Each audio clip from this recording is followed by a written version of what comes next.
Kulamusizaako gwe bwenna mpuliriza wano ku Uganda at large mu mikwesese nga bulijjo gyendi. Haji Haruna omusomi w'edduwa yatadde ssente mu mboozi yaffe eno era gwe wenna alina ebizibu eby'enjawulo musange ku lw'ejjinja wali we bayita ebulumagi.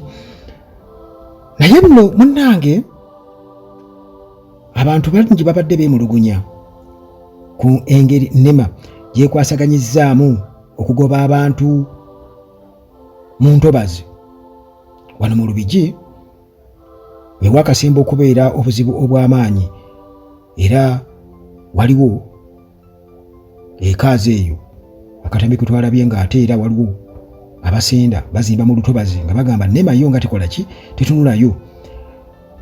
Ekisinga okwewuunyisa petrol stations masundiro g'amafuta mwegali mu ntobazi naye tebagakwatako era NEMA ewadde ensonga lwaki tebagakwatako. Lwaki tebagakwatako? NEMA ennyonnyodde lwaki essundiro erya Starbex mu eviction exercise tebali ku tteeko. Jukira baatugambako ko nti tebakyagaba layisensi ku masundiro mapya naddala mu kibuga, naye njagala okubuulira Starbex yo already buli wamu kumpi weeri era eri mu kuzimba masundiro mapya buli wamu. Munnange aba National Environmental Management Authority NEMA bwe batyo munnange bavuddeyo ne beewozaako ku kusosola bwe kituuse ku kubeera nti bamenya amayumba ba structures eziri mu ntobazi nga bagamba nti munnange okumenya oba demolition eno ey'ebizimbe ebimu ate bataleze ebirala bagamba nti munnange kiri ku nsonga y'amateeka gayinza okubaluma ku saidi ya gavumenti okuba kiri nti munnange ebizimbe bino ebyazimbwa mu ntobazi bagamba nti ebimu birina pamiti eziri mu mateeka ate nga bazivuna okuva mu government agencies ez'enjawulo ne babakkiriza okuzimba mu ntobazi. Jukira balina okukola inspection n'ebirala kyokka ne NEMA nayo mweri mu bitongole ebyo ebyakkiriza era nga bakola inspection. Awo wava akabasa muganda wange abantu ne bagamba nti bino birimu ebyobufuzi butereevu nga bwe bagamba nti waliwo ababikozesa mu byobufuzi naye ate era birimu naye buno bubbi nga bakozesa ebyobufuzi. Kakati munnange nga batutuse mu kakiiko aka Committee of Commissions, Statutory Authorities and State Enterprises Kosase officials ba NEMA babadde bakulembeddwamu Executive Director Barirega akankwasa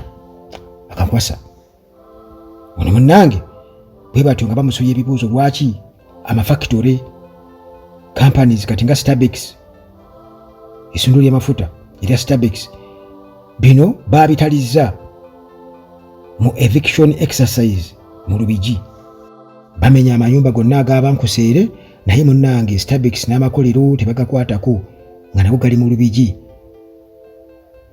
Munnange nga addamu omukulu akankwasa Executive Director wa NEMA agamba nti nno waliwo kituufu developments ezisangiddwa mu wetlands naye mbu ezimu ku zo mbu nazo kale zaaweebwa okulabula.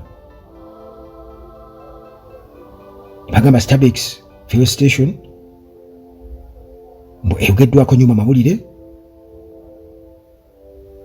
baagirabula baagiraga tibagenda kukola ki kugimenya naye babeera bali awo mbu aba Starbex ne bajja ne documents nga ziva mu government agencies eziwerako omuli ne NEMA nayo nga neeyayo nga mweri nga babakkiriza okubeera nga bazimbawo mu biseera ebiyise. Kakati nga bagamba nti omuntu ng'oyo okumumenyera ekintu kyenti nno kiba kitegeeza mugenda kugenda mu mateeka gavumenti eyinza okufiirwa ssente empitirivu nnyo. Y'ensonga lwaki bwe batyo basazeewo mu bo ne basooka bayimirizaamuko nga bannema bo ne batabamenya. Kakati nti ba officials era baaganye okusaba kwa ba MP kwe babadde basabye nti kale waakiri abantu bano abaagobeddwa abamenyereddwa ebintu bya baali badde babawayo kasente abamenyeddwa mu Lubigi. Munnange abannema bo bagamba nti ekyo tekisoboka kubanga nti ate etteeka nti liba lirina kubeera nga liweesa bano fine ya miliyoni 600 okusobola okuzzaawo wetland oba obutobazi babeera bayinoonye, oba si kyekyo ng'olemereddwa myaka 12 ng'oli mu kkomera. Kakati muganda wange abakosase nga bakyatunula mu nsonga ya baagobeddwa mu Lubigi era nga kigambibwa okuba nti ennyumba eziri mu 2 zaayonooneddwa zaamenyeddwa. Nema bagamba nti exercise egendereddwamu kumenya amayumba 300 bakamenyako 2 zonna baazimaakinga. Nejjukira nti okusinziira ku bantu bano bali mu wetlands bagamba nti ne we bataali oba ewataali gazeti eri mu biseera biri ebikadde nti lutobazi, kati essaawa eno batugamba lutobazi. Kati waliwo abantu abamenyeddwa ng'ate bo munnange mu biseera oba mu myaka egiyise babadde beebala nti tebali mu lutobazi nga nennema yeete gazeti nga okubira nti lutobazi. Naye bwe liba nga tteeka kubanga bagamba nti obutamanya tebukugisaako musango. Kati kyogamba Starbex nene nnyo balina kumenya menye kubanga bagigamba nti wetland etteeka ligamba litya, kitegeeza nti nno mwakola waliwo obubbi n'okuwa enguzi baba bayita mu makubo agatali matuufu kubanga kati kitegeeza nti Nema nayo ekakasa nti yakkiriza ne government agencies zakkiriza. Kakati omuntu wa wansi omukakasa otya? Omuntu wa wansi omukakasa otya nti ebintu bikolebwa mu bwerufu? Waliwo ekigenda mu maaso oboolyawo nga waliwo abagezaako okuwamba obuwambi,